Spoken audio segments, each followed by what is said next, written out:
오늘은 예수님을 본받아 순종을 배우는 삶이라는 제목으로 말씀을 전하도록 하겠습니다. 성경에서는 일관성 있게 순종의 중요성에 대해서 가르치고 있습니다. 오늘날 우리 시대에서는 순종이란 인기 없는 가르침이고 그 시대의 가치로만 취급하고 있는 분위기가 팽배해 있습니다. 그러나 이러한 시대적 상황 속에서 우리 그리스도인들은 예수님이 친히 가르쳐 주신 삶, 예수님이 보여주시고 실천하셨던 순종의 모습을 바라봐야 합니다. 우리의 주님 되시는 예수님이 친히 순종의 모범을 보여주셨고 순종의 중요성을 가르쳐 주셨다면 오늘날 그분을 믿고 따르는 우리들 역시 이 순종의 모습을 본받아야 마땅할 것입니다. 우리는 오늘 본문의 말씀을 통해서 예수님이 보여주신 아름다운 순종의 모습을 보면서 이 시대의 그리스도인들이 본받아야 할 순종의 모습은 무엇인지 알아보는 시간을 가져보도록 하겠습니다. 첫 번째로 우리는 순종의 습관을 익혀야 합니다. 많은 사람들은 억지로 하는 것은 순종이 아니라고 합니다. 진정으로 스스로 마음에서 우러러 나와서 해야만 그것이 참된 순종이라고 말합니다. 물론 이 말은 틀린 것이 아닙니다. 그런데 여러분, 우리가 항상 진심으로 하고 싶은 것들만 한다면 과연 우리가 할 수 있는 일이 얼마나 되겠습니까? 바꿔 말하면 세상 일 중에서 우리가 정말로 자발적으로 스스로 기쁘게 여기는 마음으로 진정한 마음속 기쁜 곳에서 우러러 나와 행동하는 경우들이 얼마나 있겠습니까? 우리가 아침에 일어나는 것을 생각해 보시기 바랍니다. 정말로 아침에 일어나고 싶어서 기쁜 마음으로 진정 스스로 오늘 아침의 일을 감사함으로 시작해야지라는 마음에서 잠자리에서 기쁘게 일어나는 사람들이 얼마나 되겠습니까? 우리는 기분에 따라, 마음에 따라, 감정에 따라 아침에 일어나야 한다고 주장한다면 아마 아침 일찍 일어나는 사람은 거의 없을 것입니다. 내가 출근해야 하니까, 학교를 가야 하니까, 내가 해야 할 일이 있으니까 비록 힘들어도 기분이 좀 그래도 억지로라도 일어나는 것이 아니겠습니까? 이것은 일종의 좋은 습관입니다. 나쁜 습관은 우리가 고치고 버려야 하지만 좋은 습관은 우리가 계속해서 발전하고 개발해야 합니다. 기도의 경우도 마찬가지입니다. 내가 정말 기도하고 싶은 마음이 마구마구 솟아나기 때문에 기도하기보다는 사실 기도할 수밖에 없는 그런 상황에 처해 있기 때문에 기도하는 경우가 더 많지 않습니까? 기도도 습관입니다. 물론 처음에는 하기 어렵지만 때로는 억지로 형식적으로 할 때가 있지만 이것이 시간이 지나서 더 발전해서 성숙한 믿음 생활, 기도 생활을 할 수 있는 출발점과 밑바탕이 될 수 있는 것입니다. 순종도 마찬가지입니다. 우리는 순종의 습관을 배워야 합니다. 순종할 기분이 아니더라도 내가 순종할 마음이 당장 안 생기더라도 이것이 하나님의 뜻이다. 이것이 내가 해야 할 하나님 백성으로서의 당연한 일이다라고 마음 먹고 의지적으로 결심하며 순종하는 것. 이것이 우리에게 필요하다라는 것입니다. 내가 순종의 습관을 잘 들어 있을수록 우리가 순종을 기쁜 마음으로 할 수 있는 경우의 수도 더 많아지는 것입니다. 습관이 곧 우리의 삶을 만드는 것입니다. 그래서 우리는 신앙의 초기에 순종의 습관을 잘 들여야 합니다. 순종의 습관뿐만 아니라 믿음 생활의 습관은 우리 평생의 신앙생활의 모습을 좌우합니다. 모든 아름다운 습관들은 처음 초기에 익히지 아니하면 나중에 신앙생활이 오래되어서 고치거나 제대로 익히기 위해서 훨씬 더 값비싼 대가를 지불해야 합니다. 성경에서 가르치는 순종은 노예적 복종의 의미는 결코 아닙니다. 그것은 자발적인 또 기쁨의 순종입니다.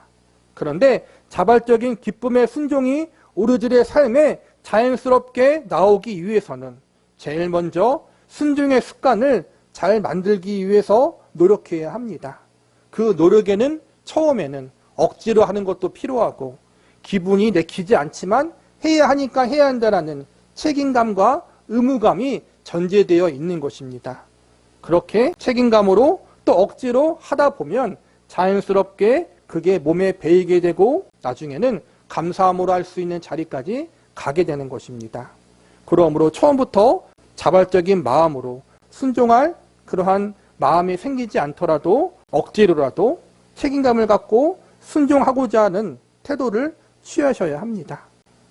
예수님께서 30세가 되시던 해 공생애를 시작하시면서 요단강에서 세례 요한에게 세례를 받았습니다.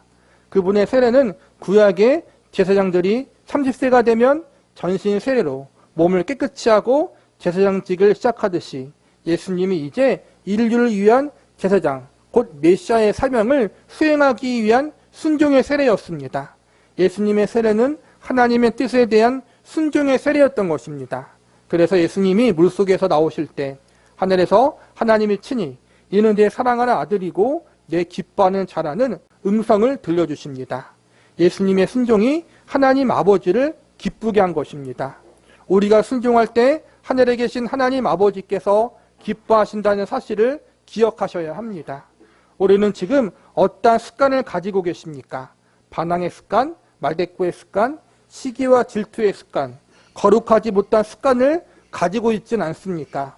한번 익힌 나쁜 습관은 고치기가 매우 힘듭니다.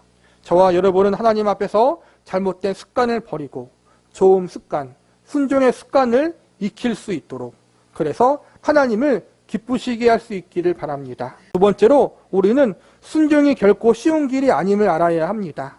아까 위에서 순종은 우리가 익혀야 할 습관이라고 배웠습니다. 그런데 이 순종이라는 습관을 제대로 익히는 것은 쉬운 일이 아닙니다. 우리는 나도 모르는 사이에 불순종과 반항이란 습관을 익혀왔습니다. 이것은 아담으로부터 내려온 죄의 영향 때문입니다. 최초의 인류였던 아담과 하와가 하나님 말씀을 거역하고 불순종함으로 전 인류에게 죄가 들어왔고, 그 불순종과 반역의 본능은 오늘도 저와 여러분에게 이어져 왔습니다. 우리는 누구에게 배워서가 아니라 이미 태어날 때부터 하나님 말씀에 불순종하고자 하는 죄악된 본성을 가지고 있습니다. 그래서 성경은 죄인인 인간들을 향해 불순종의 자녀라는 말을 쓰기도 합니다. 그러나 감사한 것은 예수 그리스도를 우리가 영접할 때 그 저주가 끊기게 된다는 것입니다. 더 이상 불순종의 자녀들이 아니라 하나님의 자녀, 순종의 자녀가 되는 것입니다. 그러나 하나님의 자녀가 되었음에도 불구하고 아직까지 우리 가운데 뿌리 깊은 죄의 습관이 남아있어 하나님의 자녀로서 합당하지 않은 행동을 할 때가 있습니다. 순종의 자녀임에도 불구하고 불순종의 자녀인 것처럼 행동할 때가 있다는 것입니다. 그래서 하나님께서 우리를 고난이란 환경을 통해 우리를 연단시키시고 훈련시켜 바르게 만들어 주십니다. 시편 119편 67절에 보면 다윗이 다음과 같이 고백합니다. 고난 당하기 전에는 내가 그릇 행하였더니 이제는 주의 말씀을 지키나이다. 다윗은 믿음의 사람이었습니다. 하나님 보시기에 합당한 사람이었습니다. 그런 것도 모든 인간이 가진 죄악의 본성에서 완전히 자유할 수 없었습니다. 그런데 하나님께서 다윗에게 고난이란 교육의 시간을 통해 그를 순종의 사람으로 만드는 일을 행하셨습니다. 이처럼 고난이란 환경은 우리의 불순종과 반항을 교정하여 우리를 순종의 자리에 인도하는 하나님의 교육과 훈련의 시간들입니다. 이것은 우리가 예수님을 믿고 구원받은 후에도 지속됩니다. 예수님을 믿고 예수님을 따르는 삶을 살아도 우리 가운데 여전히 고난이 있는 이유, 믿는 성도들에게 고난이 면제되지 않은 이유, 그것은 아직 우리가 배워야 할 순종의 훈련이 남아있기 때문입니다. 하나님은 여러 유형의 고난을 통해서 우리에게 겸손히 순종할 수 있는 태도를 배우게 하십니다. 그러므로 고난이 오거든 너무 원망하거나 낙심하지 마시기 바랍니다. 억지로라도 감사하시기 바랍니다. 내가 이 고난 속에서 배워야 할 순종의 훈련은 무엇인가를 묻고 기도하시기 바랍니다. 본문 8절과 9절에 보면 예수님조차도 고난을 통해서 순종을 배우셨다고 말씀하고 있습니다. 본문 8절과 9절을 보시기 바랍니다. 그가 아들이면서도 받으신 고난으로 순종함을 배워 온전하게 되셨은즉 자기에게 순종하는 모든 자에게 영원한 구원의 근원이 되시고, 물론 예수님이 무언가 부족하거나 죄가 있어서 고난을 당하시고 고난을 통해 순종을 배우신 것은 아닙니다. 예수님의 순종은 인간의 몸을 입고 오셨기 때문에 배움의 자세의 모범을 우리에게 보여주시기 위해서입니다. 하나님의 아들이자 예수님께서 죄가 하나도 없는 하나님과 동등되신 분이심에도 불구하고 그분이 순종을 통해서 하나님을 기쁘게 하시고 순종을 통해서 하나님의 뜻을 배웠다면 우리 역시 순종을 통해서 하나님 앞에 나아가야 하는 것이 당연하다는 사실을 알려주는 것입니다. 저와 여러분은 예수님을 믿고 따르는 사람들입니다. 그렇다면 하나님의 아들이자 우리의 구주가 되시는 예수님이 걸어가셨던 순종의 길, 예수님이 배우셨던 그 길을 저와 여러분이 마땅히 따라야 하고 배워야 하지 않겠습니까? 야고보서에서도 이렇게 말씀하고 있습니다. 내 형제들아 너희가 여러 가지 시험을 당하거든 온전히 기쁘게 여기라. 이는 너희 믿음의 시련이 인내를 만들어 내는 줄 너희가 알미라. 인내를 온전히 이루라. 이는 너희로 온전하고 구비하여 조금도 부족함이 없게 하려 함이라. 여기서 보니까 시험과 시련은 결국 믿음의 인내를 만들어내고 이는 다시 우리가 조금도 부족함이 없는 성숙한 믿음의 사람으로 세워지게 만드는 통로라고 가르치고 있습니다. 물론 고난의 길, 순종의 길은 쉽지 않습니다. 어렵고 힘듭니다. 그러나 그만큼 값지고 아름다운 열매와 결과가 있다는 사실을 믿으시기 바랍니다. 우리의 삶 속에 어떠한 고난과 시련들이 있습니까? 힘들고 고통스럽지만 이 고난의 시간들이 하나도 헛되게 낭비되지 않도록 하나님이 역사하실 것을 믿으시기 바랍니다. 우리의 인생 가운데 여러 가지 시련과 고난으로 많이 외롭고 힘들지만 이 일을 통해 하나님이 나를 연단시키시고 마침내 성숙한 하나님의 사람, 순종의 사람으로 세워주실 것을 기대하시기 바랍니다. 그 고난과 환난의 시간을 통해 하나님 앞에 합당한 믿음의 사람, 순종의 사람으로 성숙하고 성장하게 자라날 것을 소망함으로 끝까지 하나님을 바라보고 믿음으로 인내할 수 있는 저와 여러분이 되시기를 바랍니다. 세 번째로 우리는 순종의 궁극적으로 하나님의 뜻을 이루는 것임을 알아야 합니다. 순종은 우리를 하나님 앞에서 아름다운 믿음의 사람으로 만듭니다. 순종을 통해 믿는 성도들이 보다 더 믿음이 성숙한 사람으로 우뚝 설 수 있습니다. 그런데 우리의 성숙이 순종해야 하는 가장 중요한 이유는 아닙니다. 믿는 성도에게 있어서 성숙은 순종이 가져오는 유익한 결과입니다. 믿는 성도들이 하나님 앞에 순종해야 할 가장 중요한 이유는 하나님의 뜻을 따르기 위해서입니다. 7절을 보시기 바랍니다. 그는 육체에 계실 때 자기 죽음에서 능히 구원하실 이에게 심한 통곡과 눈물로 간구와 소원을 올렸고 그의 경건하심으로 말미암아 들으심을 얻었느니라. 겟세마네 기도의 결론이 무엇입니까?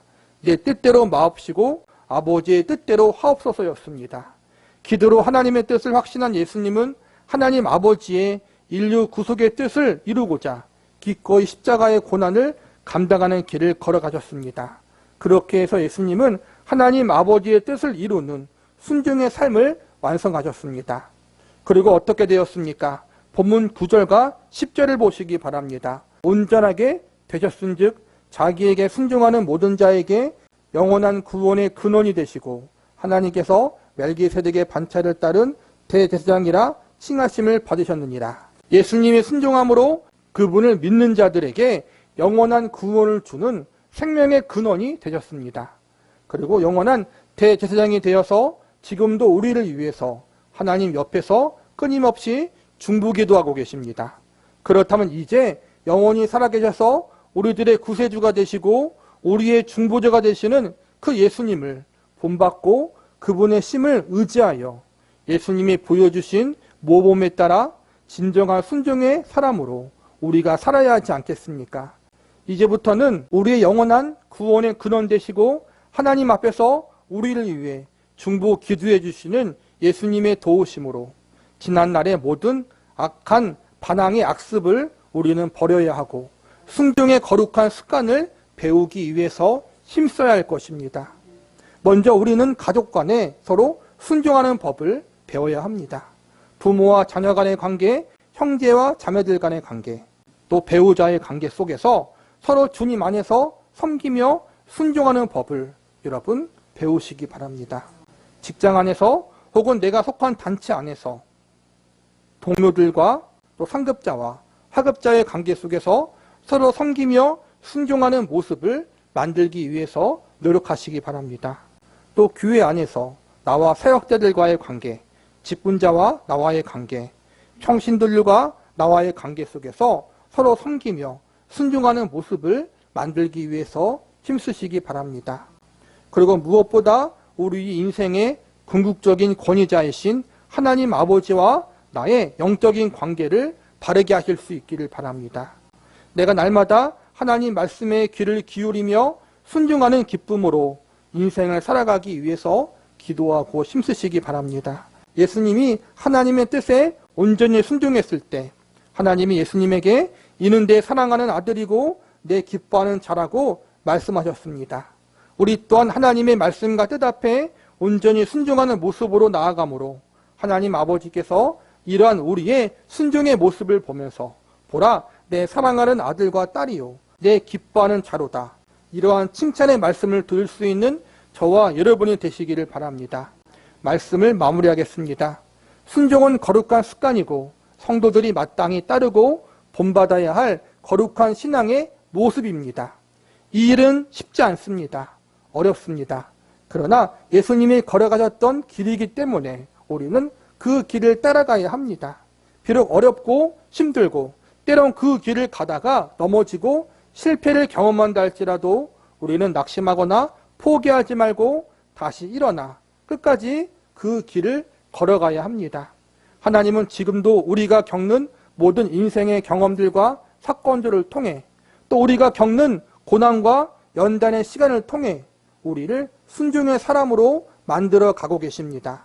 이 모든 과정 가운데 하나님이 섭리하고 계시고 우리를 붙잡고 있다는 사실을 기억하시기 바랍니다. 우리의 아버지가 되시는 하나님, 그분이 우리를 끝까지 포기하지 않으시고 우리를 하나님 보시기에 합당한 순종의 사람으로 만들어 가실 것입니다.